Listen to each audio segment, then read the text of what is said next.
Brothers and sisters, ang ato ang isgutan karon is all about still mission empowerment. And last Sunday, we talk about family as your first mission. No, nga gitahasan ka sa Ginoo, nga ikaw mahimong missionary in your own way, and the first mission field is your family. That is your Jerusalem. No? Dito na to mabasa in Acts chapter 1 verse 8, igsoon, na niingon ang Ginoo dadto, but you will be clothed with power from on high, and you will become my witness. You will tell others about Jesus. No, starting in Jerusalem, your special place. People who have a special place in your heart, and that is your family. And brothers and sisters, no, it is our burden, it is your burden to pray for your family consistently. Nga iampo nimo igsoon ang imong mama o papa, imong mga igsoon, imong mga minahal sa kinabuhi, nga usa ka adlaw ni ana makadungog sila sa pulong sa Dios o mudawat sila kang Kristo Jesus, isip personal nila nga manluluwas og Ginoo. No, mao na ato ang prayer kay nag-ingon ang pulong sa Ginoo, no, that the whole families of the earth shall be blessed because of Jesus. So kita mao na ato ang mission igsoon, pinakauna nga mission ang imuhang pamilya.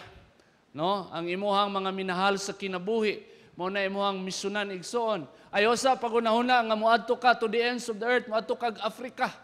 Tapos imuhang mama dito naalang sa balay, kauban nimo permi wa gyud kadungog sa pulong sa Ginoo. No? Kausahay ning mga Christian, grabe ka idealistic. Pag mayong ka og mission, ang una-una naa didto sa Sikihor, naa didto sa Africa, naa didto sa Dubai, no? Sa US, kuya no, sa US mag-mission. No, mag-mission dito sa Europe. Pag mayong kag mission, pero usahay makalimtan nato igsuon nga ato ang first mission field is our family. Amen? So bago ta una-una na Lord, gamita ko Lord para ang mga African maluwas. Gamita ko Lord para ang mga nitibo dito sa bukid, Ginoo. Lord, ang mga jangan, ang mga manobo.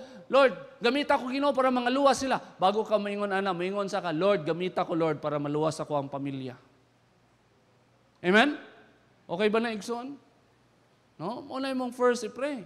Lord, gamit ako para maluwas ang ako ang pamilya. Kay sama sa ko ang gi-share sa inyo igsoon. For 7 years, I prayed for my family. And you know what is in my prayer? Sige kong ingon siguro na, Lord, ikaw na ibalas kong pamilya. Lord, pagpadala og tao, Lord, na maoy, gamito nimo nga maoy mo, muluwas ako ang pamilya. Sige kong pray, 7 years, naabtan gyud igsoon. Wa gyud nahitabo. Pero after 7 years, yung kuha man gihapon nahitabo. So akong gibuhat igsoon, nag-Bible study ko sa balay. Didto nahitabo igsoon. Sa dihang nag-Bible study ko. Sa dihang gidala na nako ang ako ang pagtuo sa balay. Sa una kay kuan lang ba? Ang ako ang pagtuo sa una, wala kayo involvement sa family. Pero nag-serve nako igsoon, nag-mission nako, pero habilin ang pamilya ba? Pero sa diyang na-realize na ako, 7 years naman, wa man tubagas Ginoo. Na-realize ako igsoon, ako day ang katubagan sa Ginoo. No, inay mong katapad, ikaw ang katubagan sa Ginoo. Ayaw na pangita og lain, ayaw na pangayo sa Ginoo. Lord, dali ko murag si Prophet Elijah, Lord, na musulod sa balay. Kung mangayo kag tabang sa mga igsoon, sa mga pastor, mutabang na sila igsoon. Pero ngalan nga anak ka, mo na imong first mission. Nga imong mama, papa, pamilya, igsoon, makadungog sa pulong sa Dios.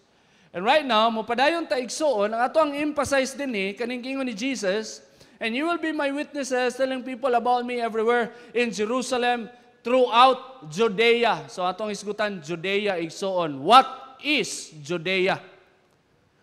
Judea means land of the Jews. This is land of the Jews. The territory of Judea, formerly called Judah, began to be referred to as Judea only after the Babylonian captivity. Ang gingon ni Kristo, you will become my witness. I will empower you. I will give you power. I will clothe you with power from on high. And you will tell people about Jesus. You will tell people about Jesus starting in Jerusalem, the place that you love the most. And the next throughout Judea. So according to the Bible, ang Judea igsoon dito na nakalocate kung asa ang Jerusalem. No, so Judea is the neighboring place. So, what is our Judea is the place where we live or situated, and that is our neighborhood. That is our Judea. Ang ato ang Jerusalem, mao na ato ang pamilya, igsoon. Mao na ato ang first mission field. Mao na sila ato ang una sangyawan sa pulong sa Ginoo, nga i-inspire nato sila nga motuo kang Kristo, and then after that, then we will go to Judea. And Judea is the neighboring place, and that is our neighbors. Mao na ato ang Judea igsuon. No? And God wants us to reach out our neighbors. That's our lesson number 3. Reaching out thy neighbors. Kabalo ba mo igsuon nga medyo sensitive ba yan pag mo reach out ka og silingan? Kay silingan ba yan nimo? Hantod sa diha na ba na sila? Hantod sa mag-igsi sila, hantod sa matiguang sila, matiguang sagka. So kailangan sensitive o kailangan careful ka igsuon. No, dili ang imuhang arrive, dili ka murag missionary nga gibutang lang ka didto, then after nimo musangyaw sa pulong mawala rasag ka. No, lahi ang mo reach out og neighbor igsuon tungod kay didto ka nagpuyo, mahimamat nimo sila kada adlaw, makita kanila kada adlaw, madungog kanila unsay imuhang trip dito sa balay, kaila sila sa imuha, unsay imuhang trip, kaila sila sa imuha, mo nang kailangan na apoy approach ana igsuon nga muuyon sad sa Biblia og mahimo sang effective unsaon mo reach out og mga silingan igsuon, no? Kay ang pag-reach out magsugod man na sa panimalay, and then mukaylap na siya sa imuhang mga silingan.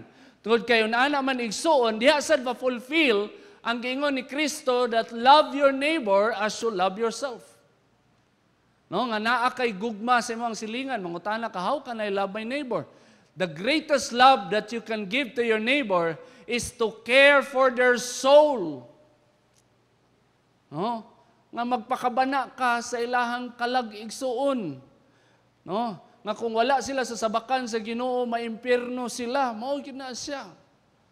No? Because to be in heaven is to be with the Lord. No? And then ang imuhang mga silingan, no, kaila ka sa ilaha, siyempre, taga didto man ka, kasinati ka sila mga batasan. No, nami silingan sa una ba nga magsigig away, magsigig sinumbagay, mag-asawa. Pag mahubog ang bana, magmaoy man ang bana. Ala, yang kulatahon, sumbago niya yung asawa, musukol pong asawa, isugsag kayong asawa. Nabit ito'y ang nahubog ang bana sa imgyapon, nagmaoy. Gitulak sa asawa, nahulog bitaw siya sa kanaganing kunas bata, nga kahoy. Wa siya kalihok, dagan-dagan ang asawa dito sa police station. Nakaadtog police station. Una nga klase nga silingan, namo ana. No, grabe kagubot, napatoy silingan nga magbaoy, mukalitlag buto ang balay. Bag. Una nga klase nga silingan igsoon. No? Una nga klase nga kinabuhi nga layo kayo sa sabakan o sa presensya sa Dios, ug mauna sila ang ato ang Judea. Muna sila ato ang i-reach out. Ang ato ang number 1 reason because we love them. But the approach, no, it must be biblical. So let's read Matthew 5:13-16. This is part of the Sermon of the Mount.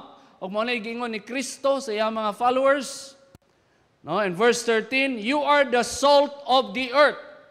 Mo na ato ang approach igsoon. Pag mo reach out ta og silingan, kinahanglan mahimo kang asin sa kalibutan.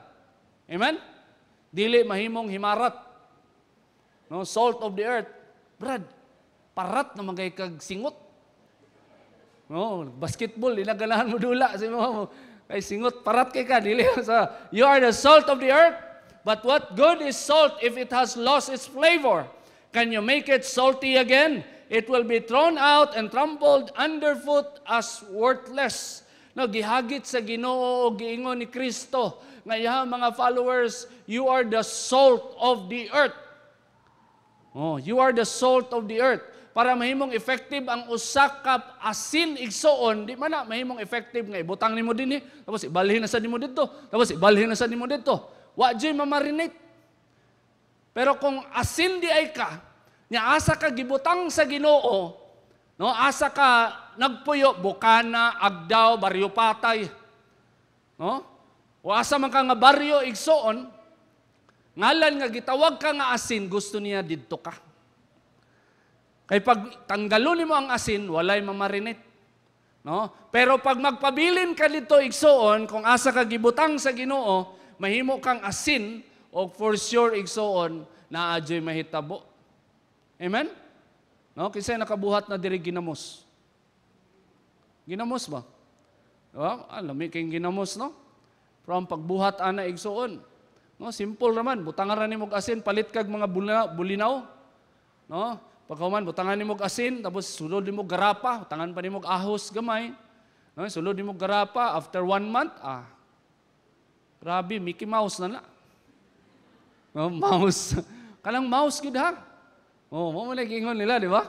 Kuan ba mo ana or nawala na ron. Pagpalit na itong kuan na kanang ginamos kanang mouse jud, mouse. Say na nang mouse, murag ilaga. Oh, basta mouse jud. No, so una na igsoon, nigingon si Kristo, you are the salt of the earth. And then in verse 14, you are the light of the world. Like a city on a hilltop that cannot be hidden, no one lights a lamp and then puts it under a basket. First, nigingon si Kristo, you are the salt of the earth. Asin ka. Hindi mo katapad, asin ka. Asin ka ha? No, naadyo na. Then nag-ingon si Kristo, you are the light of the world. Ingnan mo katapad, kahayag ka. Kahayag ka. Nganong iob bang kagnaw? Kung kahayag ka. No. Kailangan lang manabon. No? You are the salt, you are the light of the world, like a city on the hilltop that cannot be hidden. No one lights a lamp and then puts it under a basket. Instead, a lamp is placed on a stand where it gives light to everyone in the house. In the same way, let your good deeds shine out for all to see, so that everyone will praise your heavenly Father. Grabe ang hagit ni Kristo sa mga Kristohanon. You are the salt of the earth, and you are the light of the earth. Ngalan nga asin ka, dapat nakakadiha, asin jud ka. Nga ang mga tao sa imong palibot, mamarinate. Ngalan nga kahayag ka, so pasabot, dili ka magtago-tago sa imong Kristohanong kinabuhi. Imuhang ipadanag si Kristo. Imuhang ipadanag ang kahayag ni Kristo sa imong palibot igsoon. Ug mao nay gusto ni Kristo mahitabo sa tuang kinabuhi. So to reach out your neighbor, you must be a salt. Mao ni ato ang first phase nga tuang hisgutan. You must be a salt. And when you say salt, there are 3 kinds of element na pwede nato manote kung mayong kag-asin. The first one is flavor.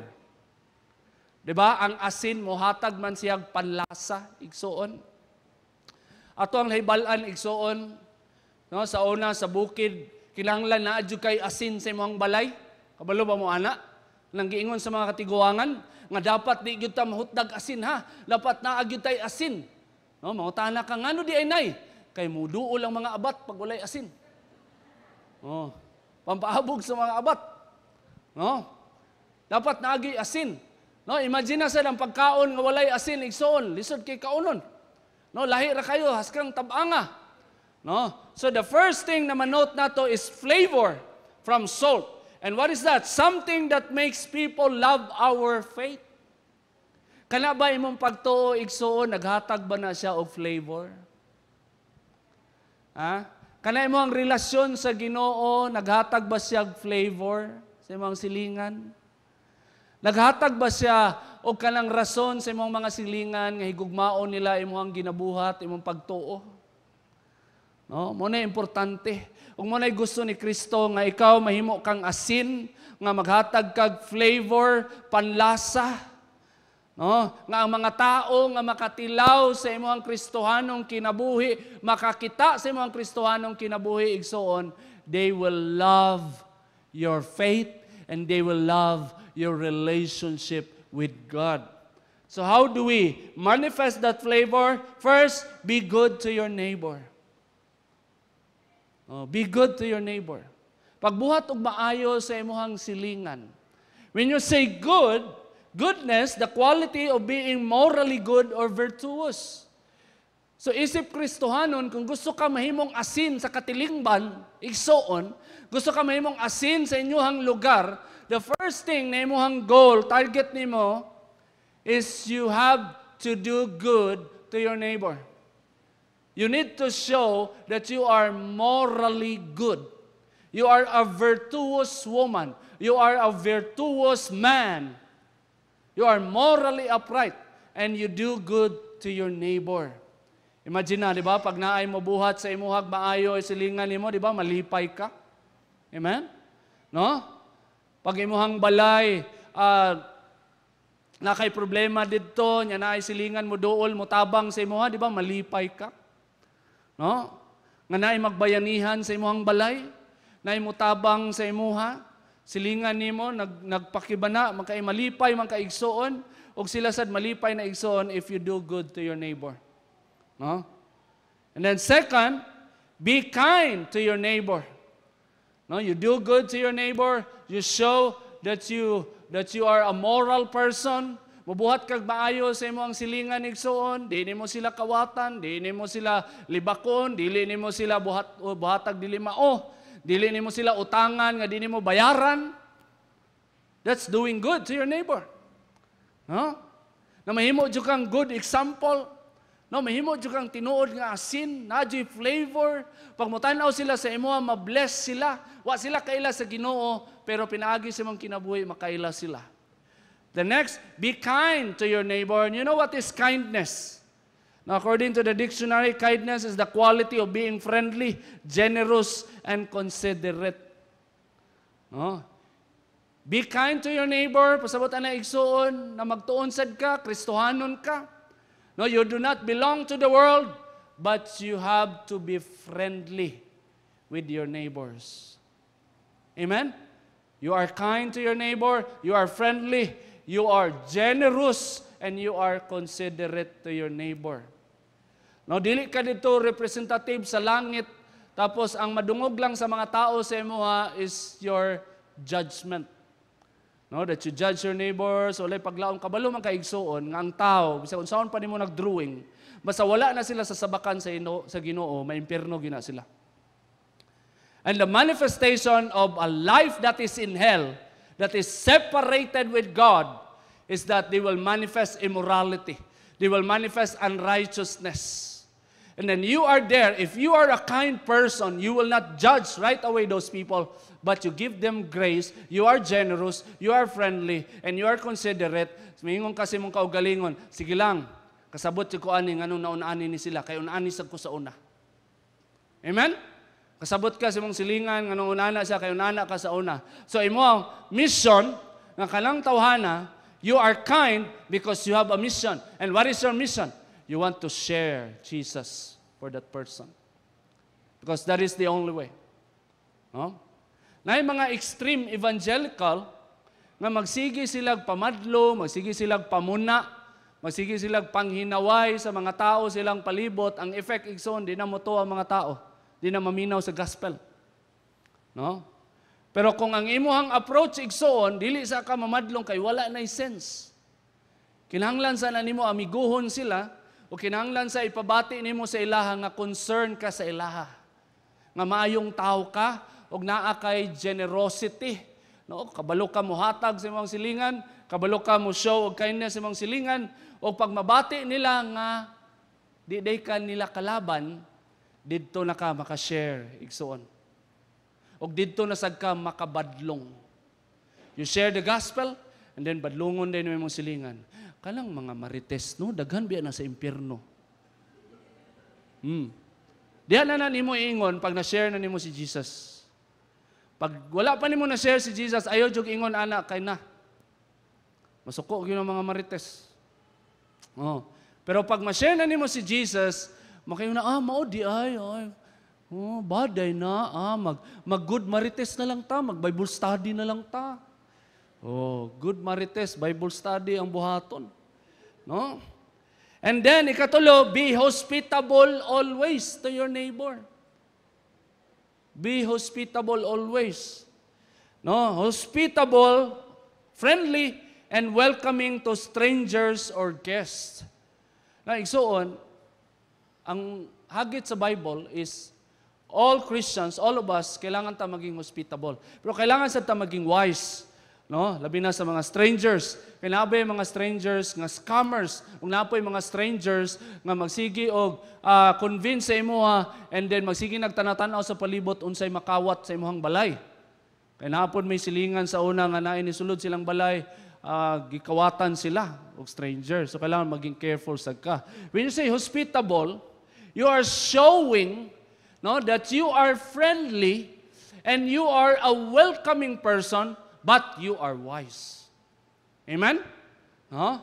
If you want to reach out your neighbor, kailangan hospitable ka igsoon, kailangan maabi-abihon ka, kay kung dili igsoon, di gyud na sila motuo sa imong giwali.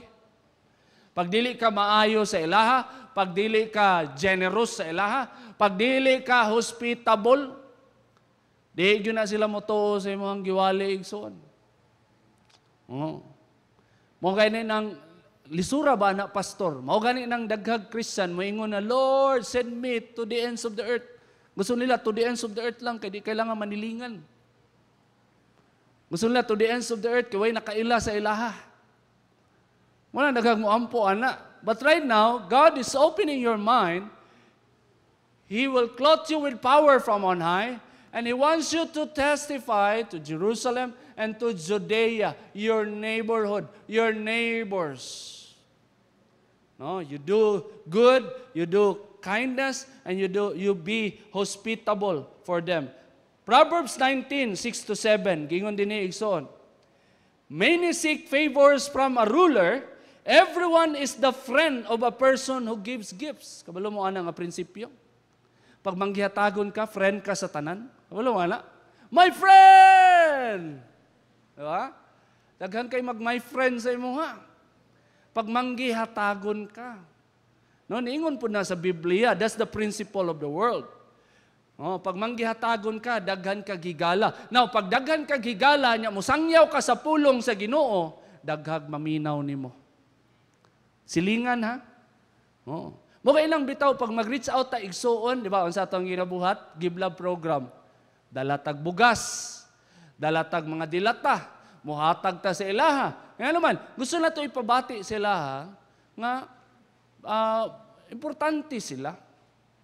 No? Nga naay nag-care sa ilaha.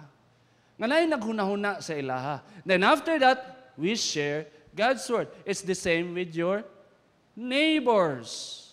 No? Everyone is the friend of a person who gives gifts. Okay na mga politician, kabalo sila ani nga principle. So mga politician, unsay ilang practice? Magsigig panghatag. Kay the more daghan kag tagaan, the more daghan kag friends. The more daghan kag friends, the more daghan moboto sa imuha. Ano man na igsoon? Huh? And then in Romans 13 verse 10, gingon din Apostle Paul said, love does no harm to a neighbor, therefore love is the fulfillment of the law. So you sum up all those things, you are good to your neighbor, you are kind to your neighbor, you are hospitable, you are generous, you are friendly, you are welcoming to your neighbor, you do good to your neighbor, you don't do harm to your neighbor, and that is love. Therefore, love is the fulfillment of the law. No? Ikaw igsuon nga Kristohanon, kabalo ka sa imong misyon. Nga ang tao, pag wala sa sabakan sa Ginoo, maimpierno. O kanang mo show lang ka og kindness, mo show lang ka og kamaayo sa imong isig kaingon, di pa na siya gugman tinud-anay igsuon. Kaya daghang nagabuhat ana. Maayong tao sila, buhat silang maayo silang isig kaingon, pero wala sila'y conviction or gugma silang isig kaingon nga musangyaw sa pulong sa Ginoo. Di na tinuod. No? Love does no harm to your neighbor. Love is the fulfillment of the law. And the highest form of love is when you give everything you got for the sake of the gospel. Amen? Just for the sake of the gospel. Now, if that is your mindset, your love is not tolerance. Amen? If your mindset is to save people from hell, your love is not tolerance. Nga gugma-gugma lang pero walay kamatuoran. Isod na siya. Gugma-gugma lang pero kabalo ka kanay mong tao nga ginaingon mo I love you, maimpierno man day na. Kabalo ka nga maimpierno siya. pero wadyo ka ni sangyaw sa pulong. That's not love. Amen? No? So, if you want to be a salt, Jesus said, you have to be a salt. You are the salt of the earth, then you must have flavor. Amen? And that flavor is goodness, kindness, and hospitality. In other words, you don't do harm to your neighbor, you bless your neighbor. The second element of a salt is preservative. Diba? Ang asin, ginagamit na siya nga preservative. So, something that keeps people alive and valued. No? When you say preservative, something no, that keeps people alive and valued. No? Kung gamit ka og asin, kung gusto ka dili mapanos, no, ang usa ka butang daghanon nimo og asin, no, naatoy lugar dinhi sa bukid nga ang wala sila refrigerator, so unsay ilang ginabuhat igsuon, ibabad ra nilag asin ang ilahang mga karne. Testing mga nas bukid. No, buhat po na sa bukid sa mga sauna. Ibabad lag asin, niya ibutang sa Tupperware. Oh, kay para dili madunot, ma-preserve. So in Christian faith, something that keeps people alive and valued. And what is that? First, give your neighbor dignity and respect. Ikaw nga Kristohanon, ikaw ang pinakauna mo hatag ni ana. Dignidad o respeto sa imuhang silingan, sa imuha na mag-una igsuon. Kay asin man ka. Amen? No? Gitawag man ka nga asin sa kalibutan. Nya ang purpose sa asin is to preserve. And so you are a Christian and your purpose is to preserve people, and you cannot preserve people if you don't give them their dignity. You don't show them their dignity and respect for them. No? Mo hatag kag dignidad sa ilaha, no? Mo respeto ka sa ilaha, pakita na nimo dignity, no? According to the dictionary, the state or quality of being worthy of honor or respect. Kabalo mo igsoon, masig unsa pa nakadautan ng tawhanan na. Kabalo mo unsay isyu anang nagpakadautan na lang gyud siya. Tungod kay para sa iya wala say dignidad. Sira na yang dignidad. Unsay netabo sa iyang past, unsay gibuhat sa iyaha, unsay iyahang family background, nakaapekto na sa iyahang dignity.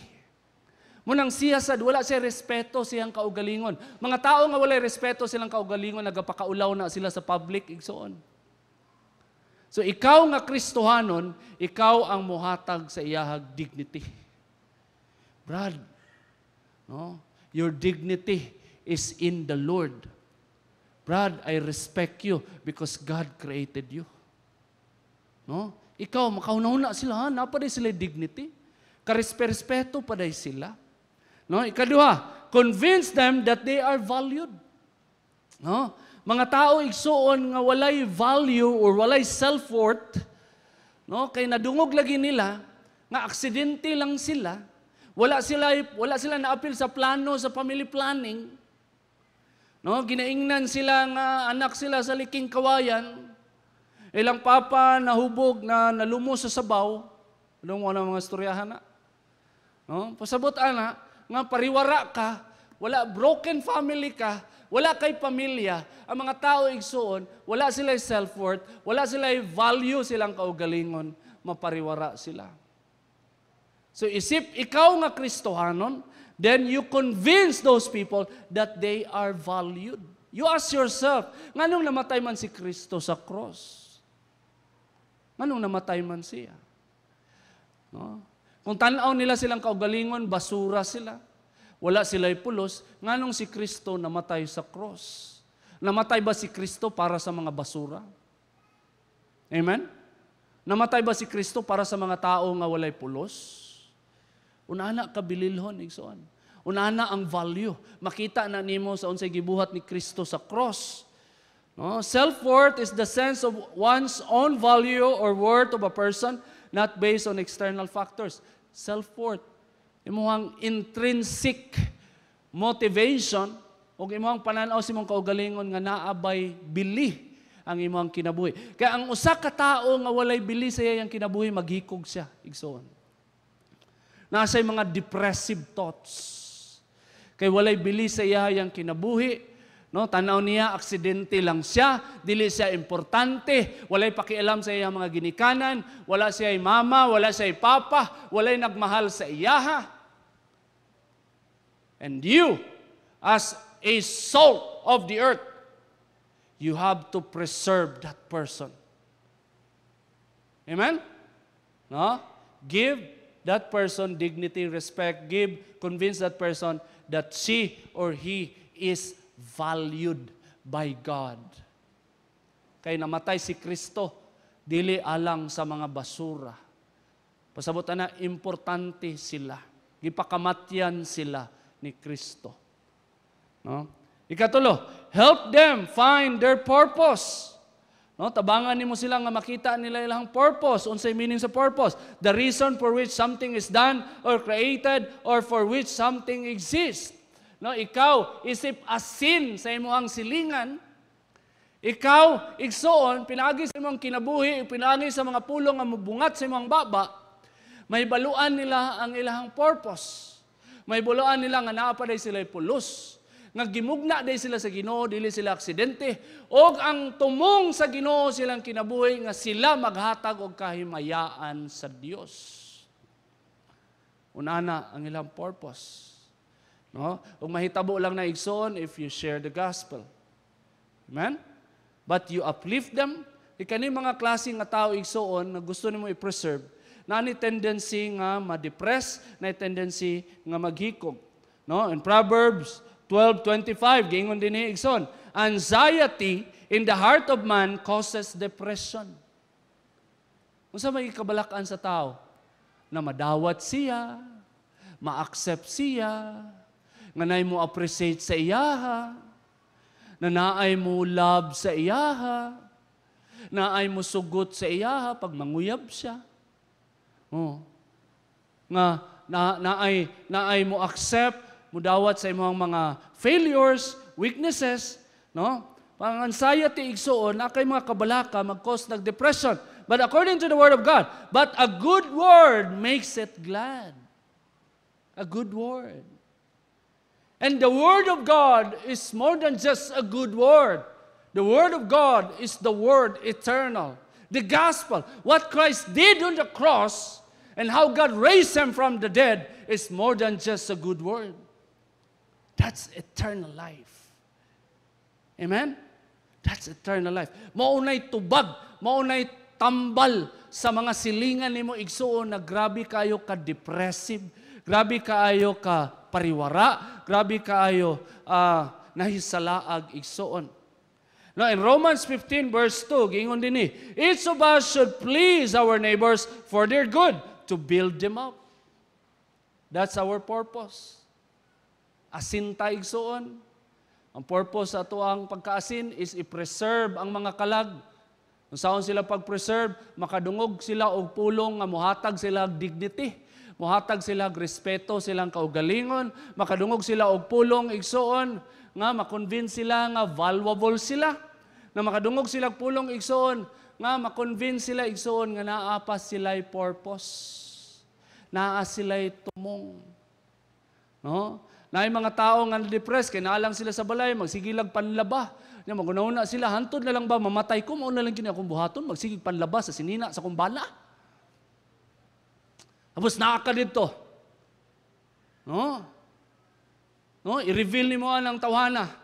Nga dili, waka gi-create sa Ginoo para manglaba lang. No? Importante ka, gipakamatyan ka ni Kristo, na ay katuyuan ang imong kinabuhi. Pag imong itugyan imong kinabuhi kang Kristo, gamiton kaniya nga kanang tag-iya sa sinina nga imong gilabhan, maluwas. Nanay purpose. Padayon lang sa panlaba. Ayaw undangi. Ay masuko bang punag, di ni mo labhan. No? Nanay purpose, igsoon. No? Ang purpose nimo dili lang mo bayad sa mga bills. No? Bayronon sa suga, kuryente, internet. May mga tao na ma-depress sila magunahuna na mauna lang dyan niya ako ang purpose, magsigig bayad sa mga bills. Pero nakakaigsoon, you are an agent of the gospel. Amen? So, first element, flavor. Second, preservative. Ikatulo, nga asin ka. Pure. What is that? the faithfulness of God's servants to Him and to the gospel. Kabalo mo igsoon, ang asin, masig unsa pa na kaparat, masig unsa pa na kaasin, paghaluan na siya og yuta igsoon, di na yun na magamit. Diba? Kapila na mo ng labay og asin. No? Kay naay ni gamit sa asin, nga bago ni kuha sa asin, ni kuha og asukar ba? Nya mao po'y gigamit nga kutsara dito sa asin. Di tamis-tamis na ang asin. No? Kailangan pure. Kailangan pulido. Kailangan asin yun, tinuod. Faithfulness of God's servants to Him and to the gospel. What is that? First, do not compromise the truth. Kay mo na'y nakapahimo ni mong asin, igsoon. Si Kristo namatay sa krus para maluwas tang tanan gikan sa kalaglagan sa impyerno. Tungod kay makasasala tang tanan, maunay kamatuoran igsoon, mo nang namatay si Kristo sa krus. Gibanhaw siya sa amahan para naatay assurance, naatay eternal life. Maunay kamatuoran igsoon that Jesus is the way and He is the only way to the Father. So don't compromise the truth. Kung gusto ka mahimo kang asin sa imong silingan. Sama sa kong gingon, nalagi kay flavor, hawd kay ka, maayo kay kasi mong silingan, pero wa man pug kay ginaingon. Kailangan naadyo kay ingon nga kamatuoran igsoon. Kadua, be consistent with your conviction. Gikan sa giluwas ka sa Ginoo, convicted kay ka, grabe tinuod jud ang Ginoo, makasala jud ko, gipasaylo ko sa Ginoo, fire jud kay ka sugod, hantod sa katapusan igsoon. Be consistent with your conviction nga mahimo kang asin. Kaya na yung mga Kristohano igsoon, daghan kayo. Sa sugod, asin. Ang ending, basin, asin. Oh. Kung sa gitawag pa nila Bishop Hurley, sa sugod, nagkalayo. Sa unahan, nagkalayo. Oh. No? If you want to be a sin, you want to be a salt for the earth, then be consistent with your conviction. And ikatulo, have a long-lasting commitment to God. Muna yung makapaasin sa mga igsoon. Pag imang commitment, long-lasting, eternal ang commitment. No, giingon din ni 1 John 2:24-25.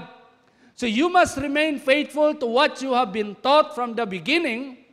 If you do, you will remain in fellowship with the Son and with the Father, and in this fellowship we enjoy the eternal life He promised us.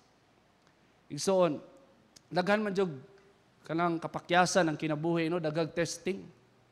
Pero in despite sa testing, trials na to ang magian igsoon, diha matest ang atoang commitment sa Ginoo. O ang atoang commitment sa Ginoo igsoon, mao nay makapahimo nato nga tinud-anay nga asin. Nabisan pa man sa kuso-kuso sa kinabuhi, nagpabilin ang atoang commitment, and we are committed, and ups and in downs, we are still committed, and because we are salt, still God can use us as a flavoring, as a preservative to our neighbors. Amen?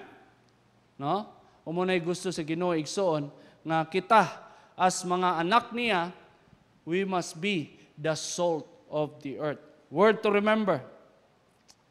To reach out your neighbor, you must be like a pure spiritual salt that adds flavor of goodness, kindness, and generosity.